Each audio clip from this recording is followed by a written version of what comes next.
तो आज हम पाइथन प्रोग्रामिंग की दुनिया में जरा गहराई से उतर रहे हैं। हाँ बिल्कुल। हमारा स्रोत है रॉयल रिसर्च का पाइथन प्रोग्रामिंग आधार से उन्नत तक। अच्छा। और मकसद है पाइथन की मुख्य अवधारणाओं को समझना, मतलब बिल्कुल बेसिक से लेकर एडवांस तक।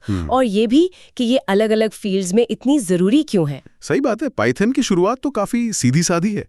मतलब 1991 में ग्विडो वैन रॉसम ने बनाई थी। हाँ, और इसका सिंटैक्स बहुत साफ है, पढ़ने में आसान, इसीलिए शायद नए और अनुभवी दोनों प्रोग्रामर्स इसे पसंद करते हैं। बिल्कुल। और एक खास बात है इसकी डायनामिक टाइपिंग। हाँ, इसका जिक्र है स्रोत में, मतलब वेरिएबल बनाते समय उसका टाइप बताने की जरूरत नहीं। जरूरत नहीं पड़ती। इंटीजर, फ्लोट, स्ट्रिंग जैसे सिंपल टाइप्स हैं और लिस्ट, टपल, डिक्शनरी जैसे कलेक्शन टाइप्स भी। ये डायनामिक टाइपिंग मतलब कोड लिखने तेज हो जाता होगा। हाँ, प्रोटोटाइपिंग के लिए तो बढ़िया है। लेकिन स्रोत ये भी कहता है कि बड़े प्रोजेक्ट्स में कभी-कभी थोड़ी मुश्किल हो सकती है अगर ध्यान ना दें। अच्छा, इसीलिए बाद में टाइप हिंट्स आए शायद। हाँ बिल्कुल। फिर आते हैं कंट्रोल स्ट्रक्चर्स, जैसे इफ एल्स स्टेटमेंट्स और लूप्स, फॉर और व्हाइल। हाँ वही। ये तो प्रोग्रामिंग की एकदम बुनियाद है। इनके बिना तो प्रोग्राम कोई फैसला नहीं ले सकता या डेटा पर बार बार काम नहीं कर सकता। स्रोत इन्हें वेब एप्स में यूजर डेटा मैनेज करने या डेटा एनालिसिस में डेटा सेट संभालने की नींव बताता है। सही। और जब प्रोग्रामर इन बेसिक्स से आगे बढ़ते हैं तो फंक्शंस काम आते हैं, डेफ कीवर्ड से। कोड को ऑर्गेनाइज करने के लिए, है ना, और ताकि बार बार इस्तेमाल हो सके। बिल्कुल। और फिर मॉड्यूल्स और पैकेजेस, ये पाइथन की असली ताकत है। पाई वाला इकोसिस्टम। हाँ, पाइथन पैकेज इंडेक्स, वहाँ पांडास जैसे डेटा साइंस के लिए, मैथ, गणित के लिए हजारों लाइब्रेरियां हैं। दूसरों का लिखा कोड इस्तेमाल करना बहुत आसान हो जाता है। अच्छा, और मान लीजिए कोड चलते चलते कुछ गड़बड़ हो जाए, कोई एरर आ जाए। हाँ, उसके लिए है exception handling, try except block, ताकि प्रोग्राम क्रैश ना हो। हाँ, वो एरर को ग्रेसफुली हैंडल कर लेता है। और साथ में फाइल हैंडलिंग भी है, open, read, right functions. Data को फाइलों में सेव करने और पढ़ने के लिए। सही।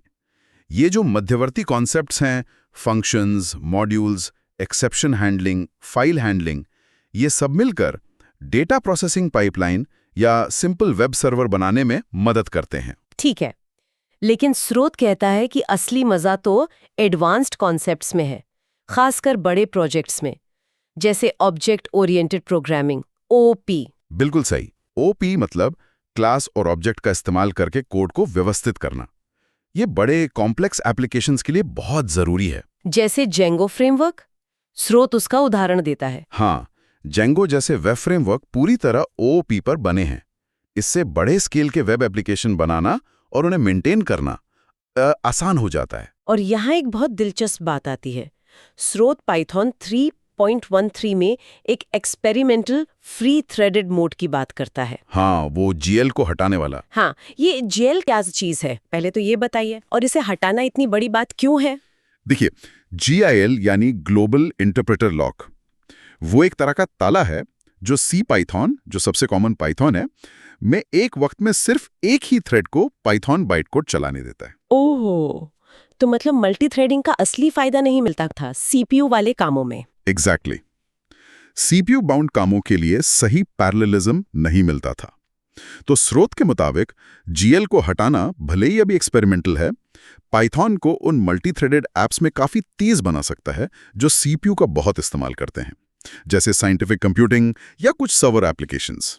तो क्या पाइथन अब C++ या जावा जितनी तेज हो जाएगी? जिट कंपाइलर का भी जिक्र है स्रोत में। उतनी तेज शायद नहीं, लेकिन हाँ, ये उस दिशा में एक बहुत बड़ा कदम है।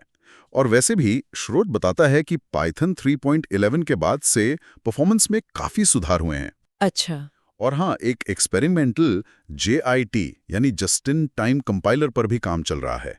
वो रन टाइम पर कोड को मशीन कोड में बदलने की कोशिश करता है, स्पीड बढ़ाने के लिए। हाँ, ये सब सुधार और लिस्ट कॉम्प्रिहेंशन जैसी पाइथोनिक तकनीकें मिलकर पाइथन को उन एरियाज में ज्यादा कॉम्पिटिटिव बना रहे हैं जहां स्पीड जरूरी है, जैसे मशीन लर्निंग, डेटा एनालिसिस। तो कुल मिला के मतलब ये सब कहाँ इस्तेमाल हो रहा है पाइथन? अरे बहुत जगह। पाइथन अविश्वसनीय रूप से वर्सेटाइल है।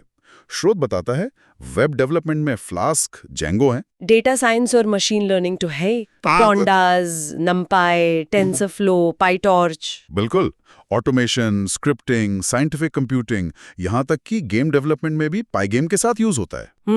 और इसका जो विशाल लाइब्रेरी इकोसिस्टम है और कम्युनिटी सपोर्ट python.org और PyPI जैसे रिसोर्सेज के साथ, ये सब इसे सीखना और इस्तेमाल करना काफी आसान बनाते हैं। तो संक्षेप में कहें तो हमने देखा कि पाइथन कैसे एक सरल भाषा से शुरू होकर OOP, बेहतर कॉन्करेंसी और परफॉर्मेंस ऑप्टिमाइजेशन जैसी शक्तिशाली एडवांस्ड फीचर्स तक पहुंच गई है। हाँ, इसकी यही सरलता, बड़ी लाइब्रेरी सपोर्ट और अलग-अलग क्षेत्रों में उपयोगिता इसे आज की टेक दुनिया में एक बहुत ही महत्वपूर्ण स्किल बनाती है। सही कहा।